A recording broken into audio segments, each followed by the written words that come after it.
बिजनौर में जमीन कब्जे के मामले ने पकड़ा तूल। भारतीय किसान यूनियन अराजनीतिक ने की महापंचायत में पूर्व विधायक, पूर्व सांसद, पूर्व मंत्री राजा भारतेंद्र सिंह पर साधा निशाना। भारतेंद्र सिंह को बताया गया फर्जी राजा। राजशाही बहुत पहले समाप्त हो जाने का कसा तंज। किसान नेता, युवा प्रदेश अध्यक्ष, भारतीय किसान यूनियन अराजनीतिक चौधरी दिगंबर सिंह ने संविधान और कानून के हिसाब से देश के चलने की कही बात। राजा भारतेंद्र सिंह पर और कई घोटाले और धोखाधड़ी के लगाए गए आरोप। जनपद बिजनौर के चंदक में राजा भारतेंद्र सिंह के विरोध में बुलाई गई थी महापंचायत। से है खिरनी गांव की जमीन का आज पंचायत हमने इसलिए बुलाई कि जिस दिन से ये प्रकरण हुआ, पहले दिन से हम लगातार ये बात कह रहे हैं कि भाई हमें प्रशासन पे विश्वास है, प्रशासन कागज देख ले और वो जांच कर ले, अगर हमारे पक्ष में है तो हमारे पक्ष में हो जाएगी। लेकिन एक राजा साहब यहाँ रहते, फर्जी राजा एक घूमते रहते जनपद के अंदर, वो हमेशा जाति और धर्म की राजनीति करते हैं।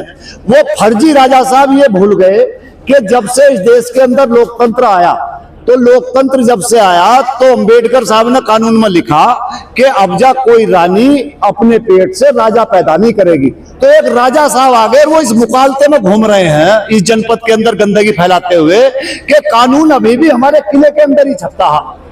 तो हम उनका वो वहम निकालने के लिए यहाँ इकट्ठा हुए हैं कि कानून किले में नहीं छपता, वो दौर चला गया।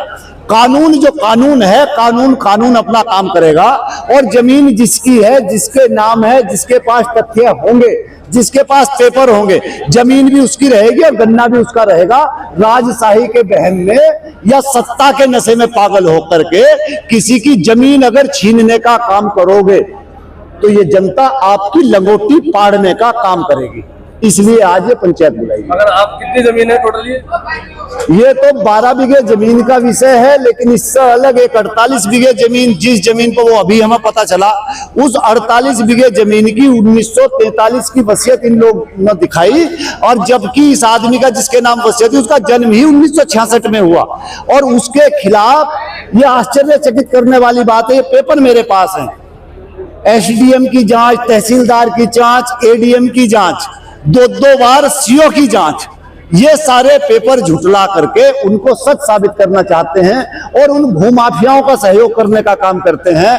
माननीय योगी आदित्यनाथ जी की सरकार में, जहां योगी जी ये कहते हैं कि जीरो टॉलरेंस नीति है, और वहां पर सरकार में कोई माफिया गुंडा नहीं बचेगा, ये खुलेआम गुंडागर्दी कर रहे हैं, राजशाही दिखाने का काम कर रहे हैं। तो हम तो अनुरोध करेंगे कि योगी आदित्यनाथ जी इन फर्जी राजाओं पर कार्रवाई करने का काम करें। आपकी अगर न्याय नहीं मिलता आपको तो आगे क्या करेंगे आप लोग?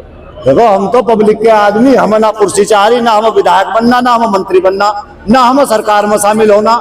इनकी कुर्सी टांगों के नीचे तो खींच लेंगे हम टांगों के नीचे तो कुर्सी खींच लेंगे। जो जौन से जातिवाद और धर्मवाद की लड़ाई करवाते फिर रहे हैं ना, और माफियागिरी कर रहे हैं, इनकी कुर्सी इनकी टांगों के नीचे तो खींच लेंगे। तो आप क्या भारतीय जनता पार्टी के पूर्व एमपी है, वो जमीन कब्जा कर रहे हैं, आपका आरोप है? अरे पूरी तरह से जमीन कब्जा रहे हैं, जमीन कब्जवा रहे हैं, माफियाओं का साथ दे रहे हैं।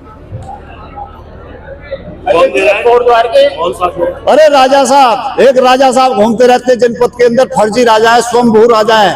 अब आप भारतेंद्र सिंह नहीं, अब आप ये समझो कि राजशाही खत्म हुए इतने दिन हो गए, आज भी अगर कोई आदमी राजा लिख रहा है खुद को, तो वो कितना अहंकारी आदमी होगा, कितना नकली आदमी होगा, कितना बनावटी आदमी होगा।